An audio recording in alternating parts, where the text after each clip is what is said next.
Hi, so we're here today for the First Steps takeover of Tune It Over, the first Tuesday every month, here with Amelia Farouk, and we have our lovely guest, Ali Carew-Smith, here with us today, our first guest, so we're really honoured. And today we're going to be chatting about what is your clinical educator thinking. So Ali does lots of great work at her trust, running the Preceptorship, which is an amazing project. So she's going to talk a bit about that and, just help us understand for students out there like myself, what is it that clinical educators are thinking, and give us a bit of advice and tips.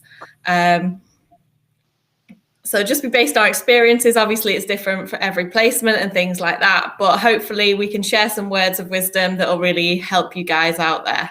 So Ali, if you just want to give a bit of an introduction to yourself, tell us a bit about the Preceptorship, and yeah, that'd be lovely. Yeah, thanks so much, guys. This is really exciting to be involved in, and to spread the joy of being pre-registration and then developing into your post-registration role, which is a big passion of mine. And I'll tell you just a little bit about myself. So I qualified as a physio from Sheffield Hallam University in 2011. Really struggled to get a job initially. It was just that period of time where you kind of had to take anything, and I was just lucky enough to get a locum role at a local kind of it was like an intermediate care hospital, and that then got me my rotational job at Derby. So back then it was sort of Derby teaching hospitals, and I did my rotations. Ended up in MSK outpatients. I think I was always destined for that, unfortunately, because my mum's an MSK physio also, so I couldn't get away from it. But I've spent many years looking after students. I'm always the one that takes the extra student, and I've done all my clinical educator training. And then along the way, I applied and was successful in the role of gaining a new it was a new role at the trust, and it was as the preceptorship lead for allied health professions, but also healthcare scientists, aiming to be like an interprofessional program that's provided at our trust. And when I first saw the job application, I thought, what is preceptorship? I've never heard of it, and most people haven't heard of it. And it's a really strange word, preceptorship. It doesn't particularly tell you what it's about, but what it is it's a support program. It's a concept, I suppose, of just supporting people who are transitioning from being a student to being a qualified professional. And I think everybody can think back to that time when they first qualified. And even if it was recently, it might have been a long time ago for some of the people listening. But when you first step into your uniform and you're signing your name for the first time and you're not having to be countersigned, it can be quite daunting. And I think there's lots of emotions and lots of pressure that people feel behind that. So preceptorship is about having that little bit of backup, networking with other people, and learning a little bit about self-development, and not just about developing as a clinician. So it's for every profession, and that's what's quite nice about it. It is for everybody across the trust. So I've been doing that role now for about 18 months. Started with a blank page. My first day was like, right, here you go, here's a computer. I was like, oh, right, okay. And I've done lots of bits of networking myself. I've spent many a time where I enter a room or knock on a door and I just, hello, I'm Ali. And it's really awkward, but that's what you have to do, for people to sort of know what you do and know who you are. And I think I've got to the point now where people do know what I'm coming for when I walk into a room, which is nice. And I think, it's constantly developing this role. But I think with regards to clinical education, that is something that I really love. And I think I'm always learning, and I really want to impart that onto the people that I look after, whether they're students or newly qualified. Absolutely, and I think that's an amazing thing. I mean, I myself am just a newly qualified well, I don't know if I still count as newly qualified. It's been a year. It's been about a year now. I don't know when that title gets lifted off, but I'm still on the preceptorship, so well, it should be wrapping up. But I mean, if you're talking students now, I know that's a very important thing to them, getting the right amount of support. And coming on placements, it can be very nerve-wracking. And a lot of students, I remember when I was in my first one, my second one, and my third one, I would still be worried as to, you want to make the best impression, your first impressions. And I've had my fair share. I hold my hand up and I said, I've had my fair share of bad first impressions, right, on my part, and I've had my fair share of good ones. Now, I mean, from a clinical educator perspective, what is it? What are you looking for? How does a student make a good first impression? I know things like emails beforehand are always a good thing, but what are you thinking? Because we'd love to hear from an educator perspective how those things are actually beneficial to the student. Because every student always wants to get some high marks or make the best things or get the most out of the placement. So from your perspective, what are those little things? How much do they actually matter to you? Yeah, good question. I think I've got to start with, I'm a little bit of a hypocrite here, because when I was a student, for one of my placements, I didn't actually contact the placement department, and I turned up on the first day and all the lights were off. I didn't know where I was going. And when I found my educator, she said, "Oh, I didn't know you were coming." And, I've learned a lot from that experience myself. And I think going forward into being an educator, I think really the answer to that is contact your placement area before you arrive. I think it's only polite to do that. And I think you can, like you say, Farouk, you can create such a great first impression by just that first contact. And it really does set the scene, I think. So, for example, in our department, one of my colleagues who's worked there for a long time, she said, "Ali, this is amazing. I've had the most amazing email from my student." And it was about 3 weeks before. But she said she's used such good punctuation. She sounds really nice. And, she signed it off with her name and then her title, student physiotherapist. And I think that's something that means so much to us. We're really, those kind of things to physios and any therapist, means a lot. It's those softer type things. So a nice email, I think, asking about the right things, not coming across too keen, but also coming across quite keen.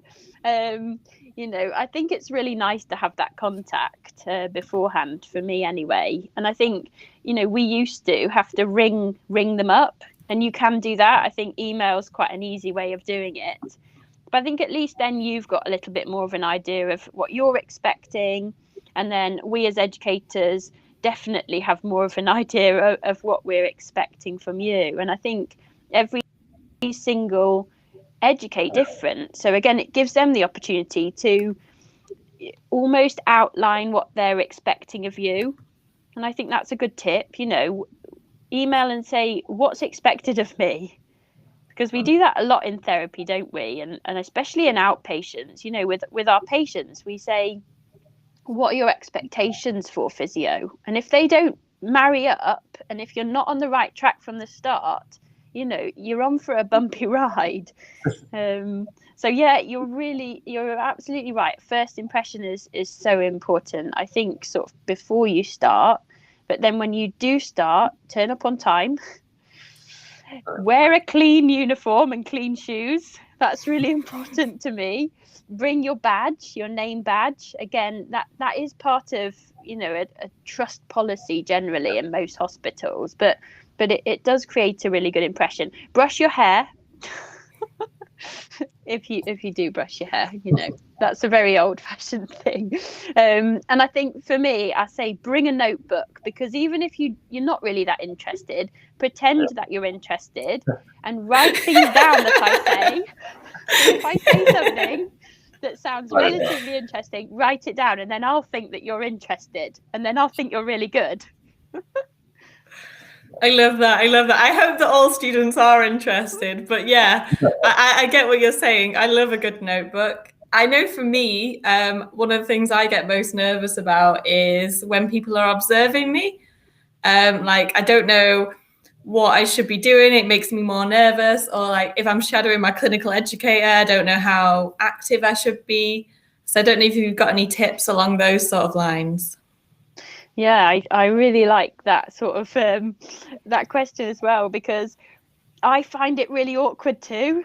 And I think some educators really feel like they need to observe you doing something, and they need to be just a fly on the wall. That's how they have to assess you.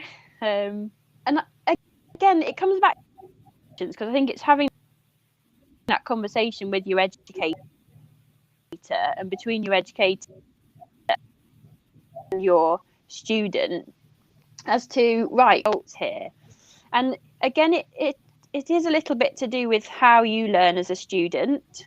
So if you're aware of how you learn, I think you can then impart that knowledge onto your educator, and they should work with you to get the best out of you. Myself, my sort of approach often is, if the student's happy, I tend to kind of send them off on their own.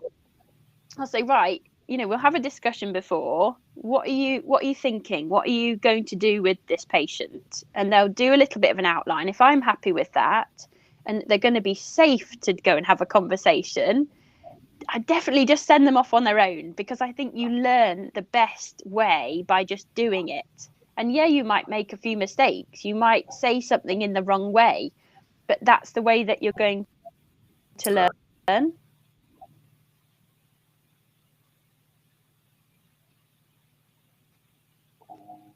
Oh, I think Ali's broken up a bit. Yeah. Let's see. Let's give it a few seconds. Let's see if her internet reconnects. I feel like she was just about to make a really good point as well. Yeah. Very, very poor timing. Yeah. Oh no, I think she actually is frozen.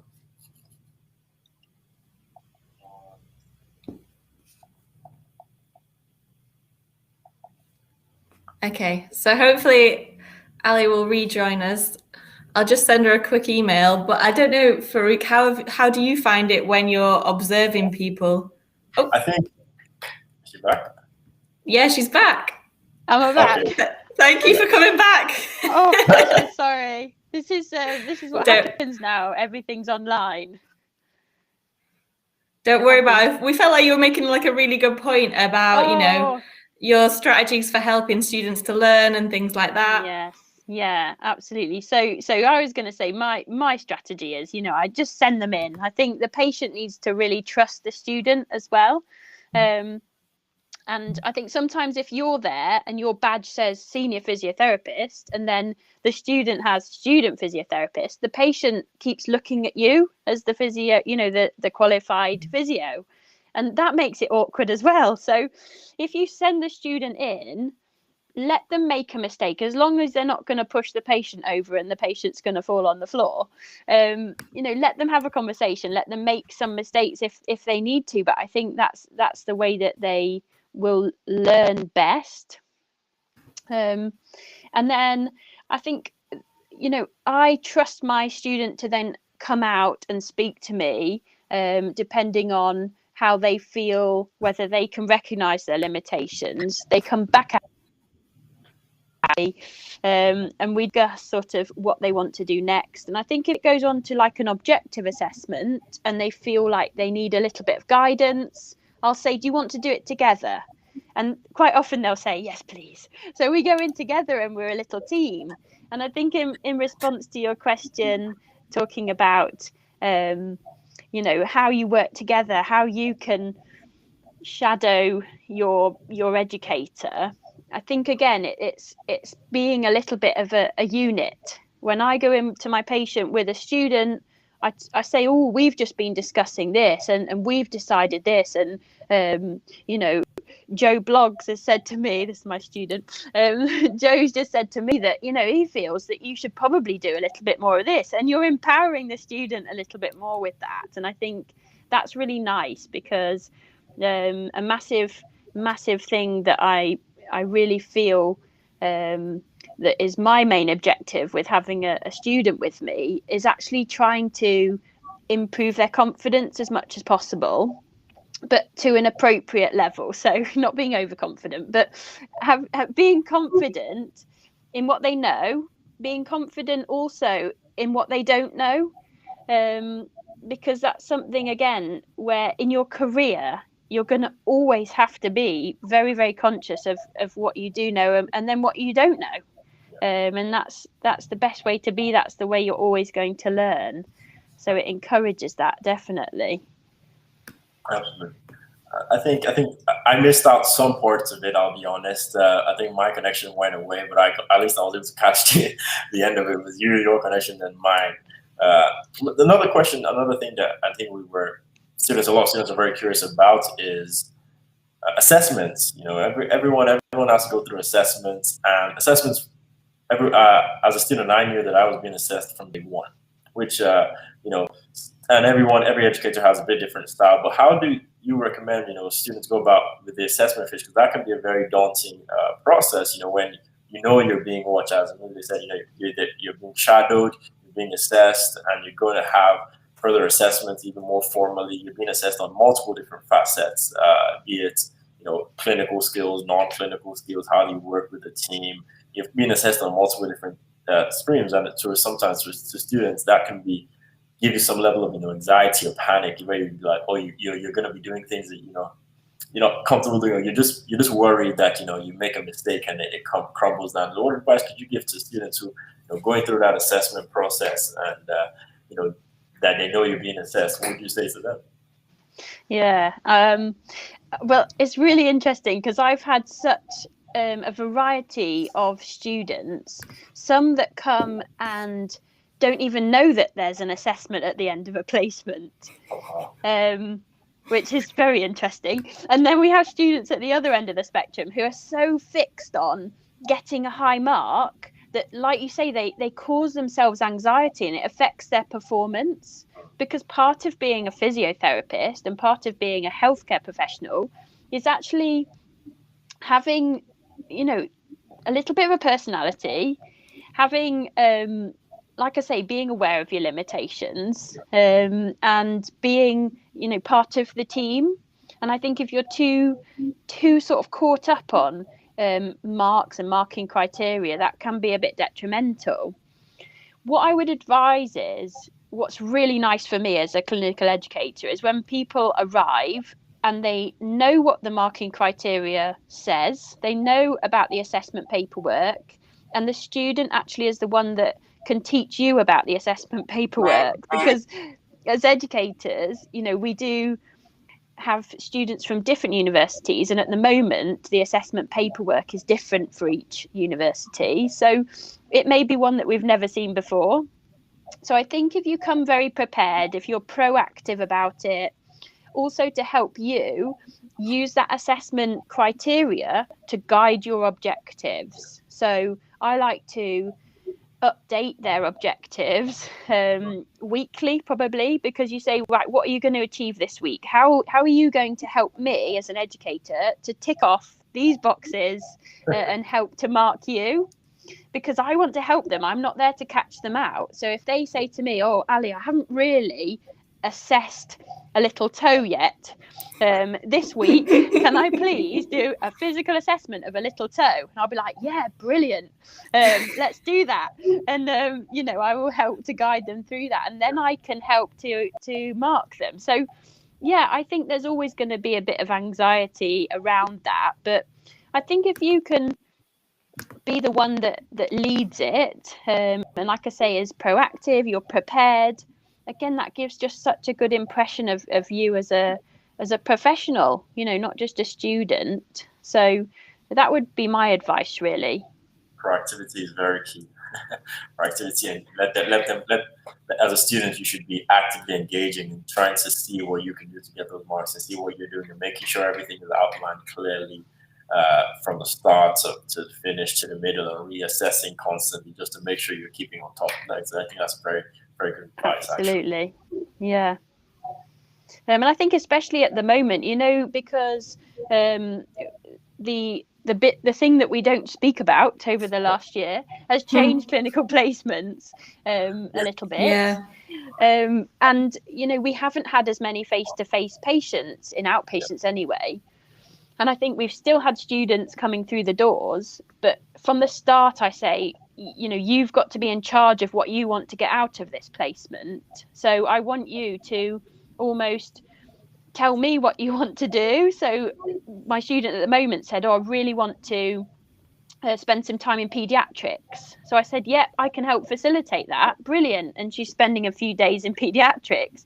On the other hand, there might be a few hours where, I don't really have any patients, but I've got some admin to do.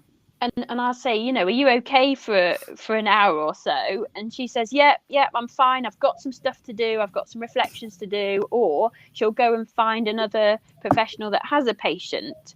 And I think that's really, really helpful to me. It makes it much easier to me as an educator. And I think that's reflective of that student as well, because they're managing themselves. You don't want to be a burden as a student. I think nobody wants to be a burden. But I think if you can be proactive, that's just really good.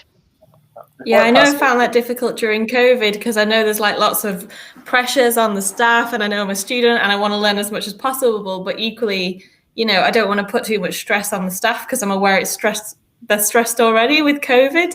So I have found it like more difficult negotiating things, and I found that I have had to communicate even better because of the way things have been. It just means like having more regular catch-ups, or sometimes there'll be lots of staff changes and things like that. So there has been a lot of navigation and communication skills and things like that I've had to be really aware of. Definitely, yeah. Before I pass it back to Amelia, was when we come back to assessment, when we get the feedback, and sometimes feedback isn't always what you want to hear. A lot of times you might get some feedback you think that is negative. So how do you advise the students deal with that constructive feedback? Because I know most of the times, I'd say 99% of the time when the educator gives feedback, it's for the student's best interest. But sometimes when you're hearing that feedback, you're not going to be as receptive, or it's not what you wanted to hear, and it might demoralize you a bit. How does one deal with that constructive feedback? I know. I don't think in my career I've not really had any experience myself of doing an assessment with a student where anything's come as a surprise to them. And I do feel a little bit like that is down to the educator, where I think feedback is really important to do along the way. But equally, I do lead some giving feedback training for colleagues.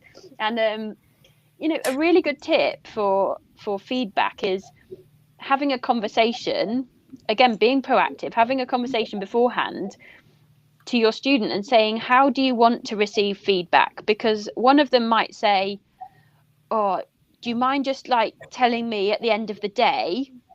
Or we could have a discussion, at the end of the week about feedback. And some of them, and quite often they'll say, oh, could you just give me feedback along the way, constructive criticism. So it's going to help me improve as I go along. And I think that works. And I think that's the key, really, is not having those surprises, because students generally, when they're not doing quite as well at something, they're generally very aware of it. Over aware of it, and I think that is really important to have those discussions, short little snippets along the way. So when you get to the assessment, and perhaps you've got your tutor in front of you and you're having a conversation, it's not the first time that they've heard it, so it's always a difficult conversation. But I think a tip for a student, if it is something that you aren't expecting and you don't potentially agree with, I think ask for an example, because at times you can have a feeling that maybe the student didn't do so well at this, and it might be that you politely ask, could you give me an example of that? Or you might say, I could give you an example actually of when I did do a little toe assessment on a patient, and I actually did it with somebody else. I did it with your colleague. So, this is what I did and blah, blah, blah. So I think examples are really good. And I think stand up for yourself a little bit. don't be rude, but just stand up for yourself and say, and challenge it. And could you give examples? And, what can I do better in the future to improve? And then it might be this halfway where you say, for the rest of my placement, do you think that you could give me the feedback along the way? Because I'd really appreciate that. And yes, it's maybe a bit too late, but does that help? Does that better late be a than little never? bit of a tip? Better late than at least never. they're able to take on something for the next placement. So that's how I look at it. That's it. Even if I wasn't able to, I had a placement. I'll pass back to Amelia now for a second, but I had one of the worst placements I've ever had. Multiple reasons, myself included. I didn't enjoy team, etc. But then I thought to myself, I have to rebound from this, and I have to take something. When the next one I have was the highest placement I had ever scored in. So sometimes you take what you can from the negative one, and then you take it on to the next one. You can't just keep looking back forever.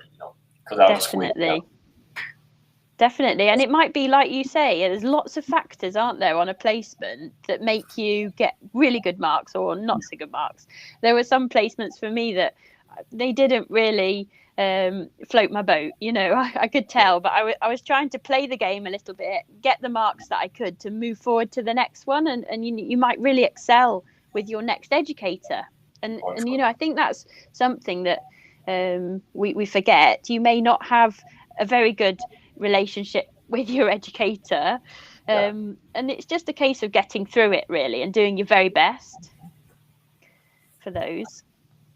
Those are some great tips, and I think sometimes you can forget that when you're sort of in the midst of it and there's all these things going on.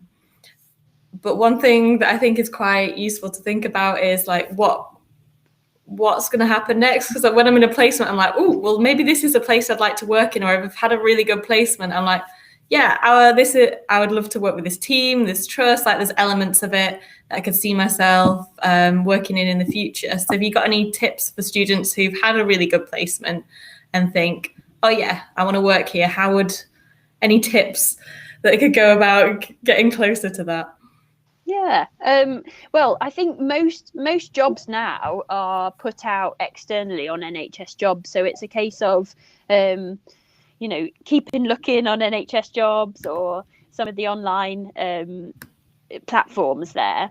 And I think on that you can set up alerts so that you get emailed every week or every so often telling you what jobs are coming out. So that's the first thing I think that you really should do. But I think stay in touch with your educator. For me, I always offer that. I say, email me if you've got any questions, or if you want me to support you or do your reference, do let me know, because I have done references for students before when they're applying for jobs. And that's quite a nice connection to have. I think it's difficult because jobs now aren't put out on lamppost, on paper, that it's all online. But I think having your application ready to go is also a really, really good thing. And it might be that your educator can give you a few tips for that. But yeah, having your job application, the skeleton of it is really good, because if a job does come up and they've got quite a tight closing date, then you can just send in an application. And then hopefully you'll get an interview. I quite like doing that sort of like structure and skeleton, but then I always end up revising it loads and loads of times, so I think that is a good thing to bear in mind. I know we're coming to the end of the show now. We've got about a minute left, so yeah, this has been the First Steps takeover of Chewing It Over. You can follow us at PM First Steps, and we'll link Ali's Twitter handle as well, in case you want to follow her and see her tweets about preceptorships and the great work that she's doing. I know that me and Farouk are really honoured to have you here, and just like your enthusiasm for student learning is really contagious. So that's really nice. And I know when I chatted to you before, one of the things about your approaches that really stood out to me was your approach that you wanted students to just learn to be the best version of themselves, and it's finding ways of how they can be, their best individual physio, which I thought was just really nice. Definitely. Thanks a lot, Ali, for coming on. I don't know if you guys can see my face. I doubt it. Am I still frozen? Yeah, you're still No. frozen. Oh, We've been trying so many ways to get you unfrozen, but I'm taking a little bit of a picture, but thanks a lot for coming on at the very least. At least this. Thanks so much. I've really enjoyed it, guys. Thank you. Okay, gonna cue the outro now. Take care.